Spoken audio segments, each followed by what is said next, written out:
The guy you see here is Tom Hanson. He was a low-budget movie director who, in his attempts of getting recognized, he decided to place his bets in an elaborate plan to catch the elusive Zodiac Killer that terrorized Northern California in the late 1960s. He did this by making a movie entitled The Zodiac Killer, which released in the year 1971, only 2 years after Zodiac's final confirmed murder, during the same period of time where Zodiac was still actively sending letters to the press. The movie was created with a mere budget of $13,000, in comparison to David Fincher's 2007 movie entitled Zodiac had the budget of $65 million. Hanson's movie was filmed only in a few weeks, with actors working for free, many of them being the friends of the director, including Hal Reed, the man who plays Zodiac in the movie.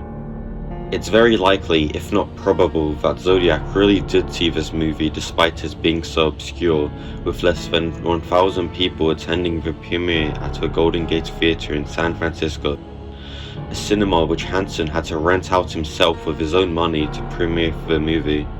From the contents of the real Zodiac letters, we can establish he was probably a movie buff, as he referenced movies like The Mikado, The Exorcist, Red Phantom, and Treasure Island at Charlie Chan. The latter movie being one from 1939, which even had a serial killer character called Dr. Zodiac, which was probably the real Zodiac's biggest inspiration for his persona.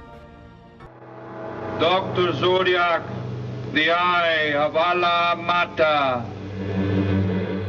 As a part of Hanson's elaborate plan at the premiere, he gave out papers that read, "I think the Zodiac Killer kills because," for the participants to write their predictions on, which would then be entered into a box in order to enter a raffle for a free motorbike.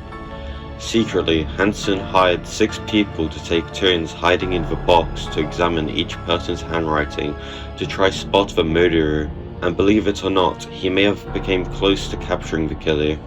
On the second night of the premiere, an individual entered a note reading, "I am the Zodiac, I was here," but at that moment no one was in the box to read it. Later that night, Hanson left his surveillance to use the bathroom. As he zipped his pants at the urinal, he heard a guy behind him say, "You know, real blood doesn't come out of body like that." As Hanson turned around, he saw a man he described as looking just like the infamous police sketch. Same glasses, same look on his face, the spitting image of a drawing. Hanson ran and screamed for some people to grab him, but with having no legally binding reason for doing so, they had to let him go. Hanson would later find out details about the strange man, that he was from St. Louis, worked as a mailman, and was fired from the Bank of America. Importantly, he was also a Vietnam veteran, allegedly a paratrooper. Hanson continuously researched the guy for years, but with not enough evidence to justify any charges, police didn't prioritize him as a suspect. Interestingly, according to Graysmith, the man moved to Santa Rosa, which would be the location of a second serial killer known as the Santa Rosa Hitchhiker, an unknown killer who has been suspected of being Zodiac. A long time later, Hanson's suspect would surprisingly pay him a visit to check on him to see if he was still being investigated. And as of today, Hanson's suspect is yet to be publicly named. It does make an interesting story for how,